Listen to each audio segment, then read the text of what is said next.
बिस्मिल्लाहिर्रहमानिर्रहीम। अस्सलाम वालेकुम डियर स्टूडेंट्स, आप देख रहे हैं मैथ्स फेयर। तो चलिए स्टार्ट करते हैं। आज का लेक्चर है properties of inequalities of real numbers. ये हम प्रॉपर्टीज़ कर रहे थे और इसकी फर्स्ट 4 प्रॉपर्टीज़ हमने पिछले लेक्चर में कर ली। तो अब इसकी 5th प्रॉपर्टी है cancellation with respect to addition. हमारे पास दो नंबर्स हैं a प्लस सी और b प्लस सी। अगर a प्लस सी ऐड होने के बाद ये वाला सम b प्लस सी के सम से लेस हो तो जो सेम टर्म्स हैं वो दोनों साइड से कैंसिल हो जाएंगी और हमारे पास रिमेनिंग अमाउंट रह जाएगी a is less than b। Similarly अगर हमारे पास है ये कंडीशन हमारे पास है कि if a plus C is greater than b plus C then जो सेम वैल्यूज़ हैं वो दोनों साइड पे कैंसिल हो जाएंगी और आंसर हमारे पास रह जाएगा a is greater than b। ये भी आप इसी तरह कोई भी नंबर्स लेके जो कि रियल नंबर्स के सेट से बिलोंग करते हो तो आप ये प्रूव कर सकते हैं। अब है cancellation with respect to multiplication. इसके 4 केसेस हैं। फर्स्ट केस देखने कि if A C is less than B C then C is greater than 0। ये हमारे पास कंडीशन है कि अगर ए सी मीन्स ए कोई नंबर है और बी कोई नंबर है और इसमें एक सेम टर्म यानी कि सी जो कि दोनों साइडों पे सेम है वो अगर मल्टीप्लाई हो रहा है और इसका प्रोडक्ट लेस है बी सी के प्रोडक्ट से तो जो सेम टर्म्स हैं वो आपस में कैंसिल हो जाएंगी। तो हमारे पास क्या आंसर रह जाएगा A is less than B. But इसके लिए ये कंडीशन होगी कि सी जो है वो 0 से बड़ा होगा। If A C is less than B C then and C is greater than 0। ये दो इसकी कंडीशंस हैं। अगर ये दोनों कंडीशंस फुलफिल हो रही होंगी तो जो इसकी इनइक्वालिटी वाला साइन है वो चेंज नहीं होगा। इसके एग्जांपल देख लें कि अगर है आपके पास a है 2, b है आपके पास 4 और c आपके पास है 3 जो कि ग्रेटर देन 0 होना चाहिए। तो हमने 3 ग्रेटर देन 0 मतलब हम पॉजिटिव नंबर्स लेंगे। तो इनका जो प्रोडक्ट है ए सी वो लेस होगा बी सी से। प्रोडक्ट देख लें 2 multiply by 3 is less than 4 multiply by 3। इसका आंसर है 6 विच इज़ लेस देन 12। तो सेम टर्म्स जब दोनों साइड से कट होंगी तो 2 इज़ लेस देन 4। मीन्स अगर आपके पास प्रोडक्ट लेस है सेकंड प्रोडक्ट से और जो थर्ड टर्म है यानी कि सी जो कि यहाँ मल्टीप्लाई हो रही थी दोनों साइड पे अगर वो ग्रेटर देन 0 है तो इनइक्वालिटी का साइन चेंज नहीं होगा।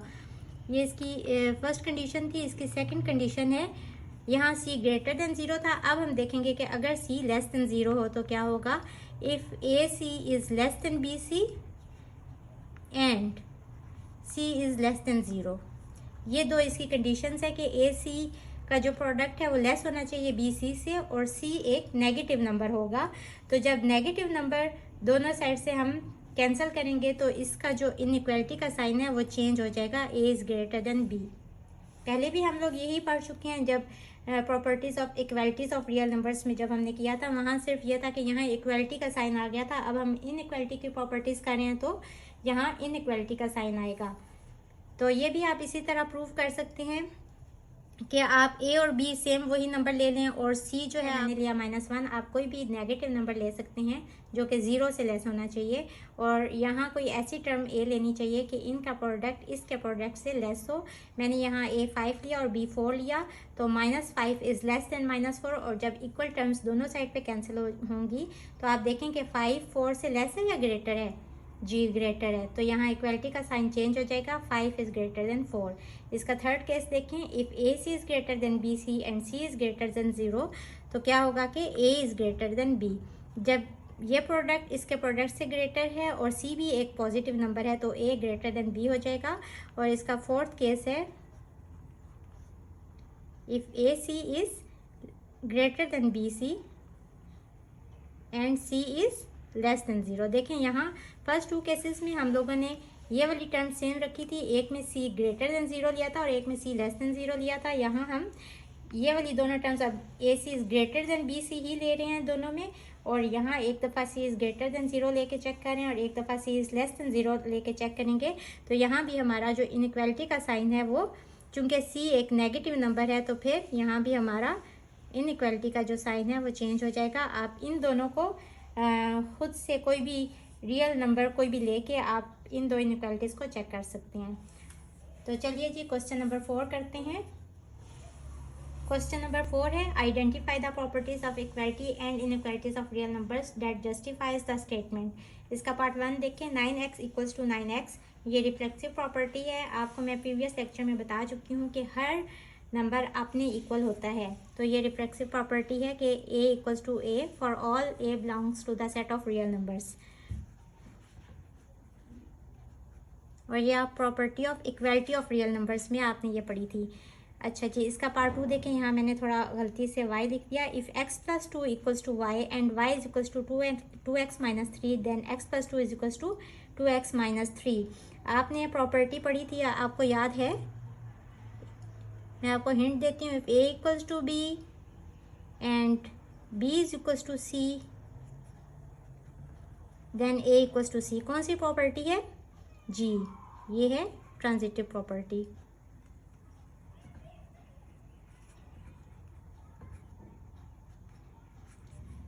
पार्ट 3 देखें। If 2x plus 3 equals to y then y equals to 2x plus 3। आपने पढ़ा if a equals to b then b equals to a। Obvious सी बात है कि अगर एक नंबर दूसरे नंबर के इक्वल है तो दूसरा नंबर भी पहले नंबर के इक्वल होगा, और ये है symmetric property. Symmetric property of equality of real numbers, क्योंकि यहाँ इक्वालिटी का साइन यूज़ हो रहा है। अब ये आपने ज़रूर लिखना है कि ये इक्वालिटी ऑफ रियल नंबर्स है और ये इनइक्वालिटी अब आ रही है, तो ये इनइक्वालिटी की कोई प्रॉपर्टी होगी। If 3 is less than 4 then -3 is greater than -4। ये अगर आपको याद हो तो ये क्या हो रहा है, हम -1 को दोनों साइड पे, यानी कि एक नेगेटिव नंबर को दोनों साइड पे मल्टीप्लाई कर रहे हैं। तो c जो है वो लेस देन 0 है क्योंकि वो नेगेटिव नंबर है। देखें यहाँ -3 आ रहा है, तो ये कौन सी प्रॉपर्टी होगी? मल्टीप्लिकेटिव प्रॉपर्टी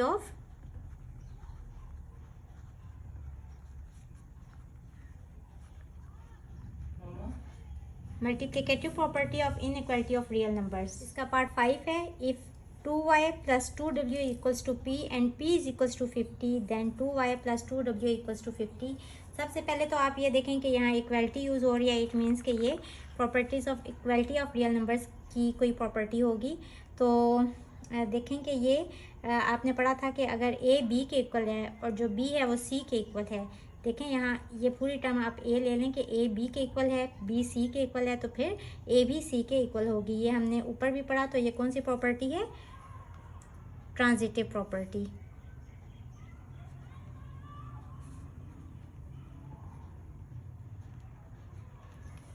इसका पार्ट 6 देखें। If x plus 4 is greater than y plus 4 then x is greater than y। आप ये देखें कि ये 4 एक थर्ड नंबर है इनके c, जो कि ग्रेटर देन है 0 से, और ये दोनों साइड पे ऐड हो रहा है। तो ये एक तो एडिटिव प्रॉपर्टी है और विद रिस्पेक्ट टू क्या है? एडिशन है। और ये क्या हो रहा है? इसमें कैंसलेशन हो रही है। तो हम कहेंगे कि cancellation property of inequality with respect to addition.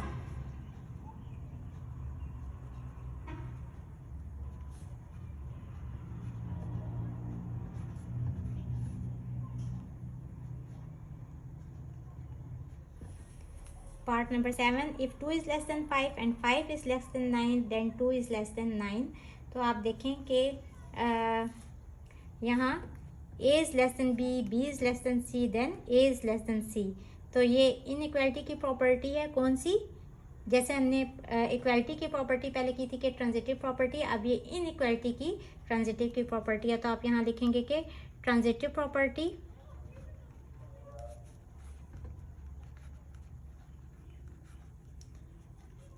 Of inequality of real numbers. Last part देखें। If -18 is less than -16 then 9 is greater than 8। ये कौन सी प्रॉपर्टी है? देखें यहाँ ये बड़ी टर्म है और यहाँ ये छोटी टर्म आ रही है। इट मीन्स कि यहाँ कुछ कैंसिल हो रहा है। अब आप देखें कि -18 है इज़ लेस देन -16। इसको आप ऐसे लिख सकते हैं 9 इंटू -2 क्योंकि सी हमारे पास एक नेगेटिव नंबर है। यहाँ से पता चल रहा है कि ये नेगेटिव में आंसर है और ये नेगेटिव में इनइक्वालिटी लिखी हुई है और ये पॉजिटिव नंबर में। इट मीन्स कि दोनों साइड पे नेगेटिव नंबर कैंसिल हो रहा है और यहाँ ये फिर बाद में पॉजिटिव नंबर बन रहे हैं। तो इसको आप ऐसे लिख सकते हैं, इसको सॉल्व करके यही वैल्यू आ जाएगी। तो ये देखें कि ये एक नेगेटिव नंबर था सी विच इज़ लेस देन 0 और जो कि कितना था -2। तो ये देखें कि ये अगर दोनों साइड पे कैंसिल हो जाएगा तो 9 लेस देन 8 होता है या ग्रेटर देन 8 होता है? जी ग्रेटर देन 8 होता है।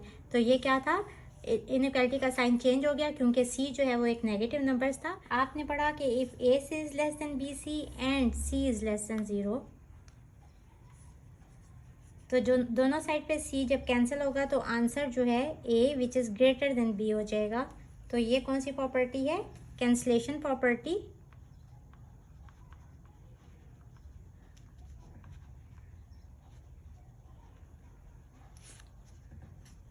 With respect to multiplication of real numbers. Hopefully बच्चों आपको आज का लेक्चर समझ आया होगा। बोर्ड में आपके इसी तरह के क्वेश्चंस आएंगे ऑब्जेक्टिव टाइप, तो आप इसकी ज़्यादा से ज़्यादा प्रैक्टिस करें। इस पे आपकी अच्छी सी प्रैक्टिस होनी चाहिए ताकि प्रॉपर्टीज़ के ऊपर आपकी ग्रिप स्ट्रॉन्ग हो। तो इसके साथ ही मुझे दें इजाज़त। अगर आपको किसी चीज़ की समझ ना आई हो तो आप मुझे कमेंट बॉक्स में कमेंट कर सकते हैं। अल्लाह हाफिज़।